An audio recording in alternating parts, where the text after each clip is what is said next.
तेलंगाना के वज़ीर आला रविंद्र रेड्डी ने बल्दियाती इंतखाबात की मुहिम के दरमियान गुज़िश्ता रोज एक प्रेस कॉन्फ्रेंस से खिताब करते हुए बीजेपी पर सख्त हमला करते हुए कहा कि मुकामी इंतखाबात में वज़ीर आज़म नरेंद्र मोदी के नाम का क्या ताल्लुक है, क्या मोदी आकर नालियां साफ करेंगे।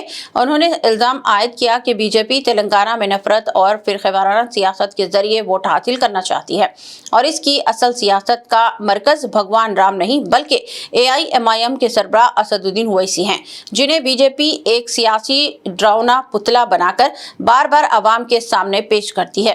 रविंद्र रेड्डी ने कहा कि बीजेपी के कायदीन बैरिस्टर ओवैसी का नाम लिए बगैर सियासत नहीं कर सकते और इन्हें वोट मांगने के लिए अलाउद्दीन के चिराग की तरह इस्तेमाल किया जा रहा है, जबकि मरकज में इख्तिदार में होने के बावजूद अगर असदुद्दीन ओवैसी वाकई मसला है तो इनके खिलाफ कार्रवाई क्यों नहीं की जाती। वज़ीर आला ने वाज़ेह किया कि AIMIM एक जमहूरी सियासी जमात है जो मुल्क की मुख्तलिफ रियासतों में इंतखाबात लड़ती है और ये साबित करता है कि बीजेपी की सियासत नज़रियाती दिवालियापन का शिकार हो चुकी है। उन्होंने अवाम से अपील की है कि वह नफरत की सियासत को मुस्तरद करें और सच को और जमहूरियत के हक में वोट दें। ఇది భారతీయ జనతా పార్టీ యొక్క చరిత్ర. దీన్ని విశ్లేషించి వీళ్ళకి ఒక్కటి వీళ్ళ దేవుడు అసదుద్దీన్ ఓవైసీ. ఉత్తగా రాముడి పేరు చెప్తారు కానీ రోజు దండం పెట్టుకునేది అసదుద్దీన్ ఓవైసీకే. వీళ్ళ లైఫ్ లైన్ అంటారు కదా, వీళ్ళ లైఫ్ లైనే అసదుద్దీన్ ఓవైసీ. ఆయన పేరు లేకుండా, ఆయన జపం లేకుండా రాముడి పేరు ఎన్నిసార్లు వీళ్ళు తలుచుకున్నారో, అసదుద్దీన్ ఓవైసీ పేరు ఎన్నిసార్లు తలుచుకున్నారో చూడండి. ప్రతిసారి అసదుద్దీన్ ఓవైసీని అల్లావుద్దీన్ అద్భుత దీపంగా మార్చుకొని ఓట్లు అడుగుతారు. మరి అన్ని మీ ప్రభుత్వాలే ఉన్నాయి కదా. అసదుద్దీన్ ఓవైసీ ఇంత దుర్మార్గుడు అయినప్పుడు మీరు ఎందుకు అతన్ని నియంత్రించలేకపోతున్నారు? ప్రజాస్వామ్యంలో AIMIM కూడా ఒక రాజకీయ పార్టీ ఎన్నికల్లో పోటీ చేస్తున్నారు. గెలిచిన దగ్గర వాళ్ళు గెలిచినారు, ఓడిన దగ్గర ఓడినరు. వాళ్ళు గుజరాత్లో పోటీ చేసిరు, ఉత్తరప్రదేశ్లో పోటీ చేసిరు, బీహార్లో పోటీ చేసిరు, మన వెస్ట్ బెంగాల్లో కూడా పోటీ చేసి 5 సీట్లు గెలిచారు. వాళ్ళు కూడా ఒక రాజకీయ సంస్థ, ఒక రాజకీయ పార్టీ. కానీ వాళ్ళని భూతంగా చూపించి ఇంకెంతకాలం మీరు ఓట్లు అడుగుతారు?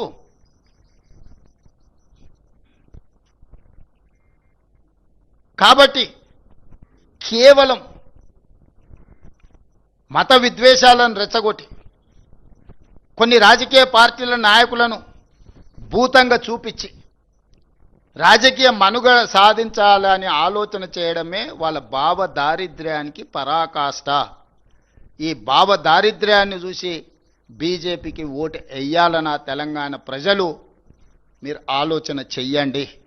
तेलंगाना के वज़ीर आला रविंद्र रेड्डी ने एक प्रेस कॉन्फ्रेंस में BRS और बीजेपी दोनों पर शदीद तनकीद करते हुए कहा कि साबिक़ वज़ीर आला के चंद्रशेखर राव गुज़िश्ता 25 माह से कायदे हिज़्ब इख्तिलाफ की हैसियत से सरकारी तनख्वाह और मराआत तो ले रहे हैं, लेकिन एक भी अवामी मसला ऐवान में नहीं उठा पाए।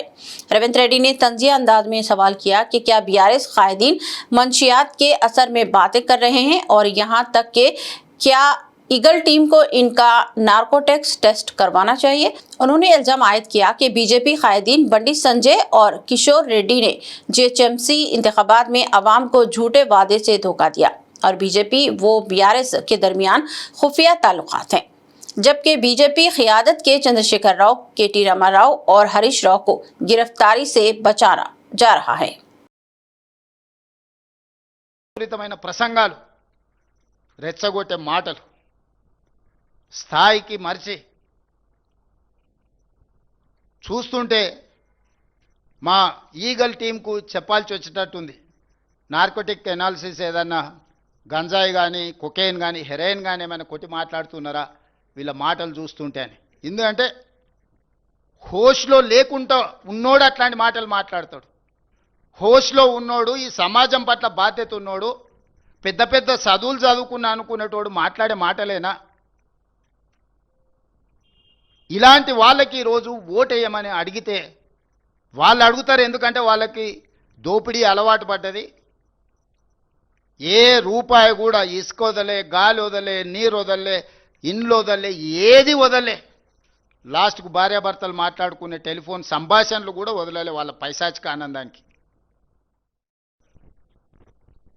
25 నెలలో 26 నెలలు అయింది, జీతభత్యాలు తీసుకుంటుండు, ప్రతిపక్ష హోదా తీసుకున్నాడు, క్యాబినెట్ ర్యాంక్ పవర్ ఎంజాయ్ చేస్తున్నాడు, ప్రభుత్వం నుంచి అన్ని వసతులు పొందుతున్నాడు. ఒక్కసారి కూడా సభకు రాలే. ఒక్క సమస్య మీద చంద్రశేఖరరావు గారు ప్రతిపక్ష నాయకుడిగా పని చెయ్యలేదు.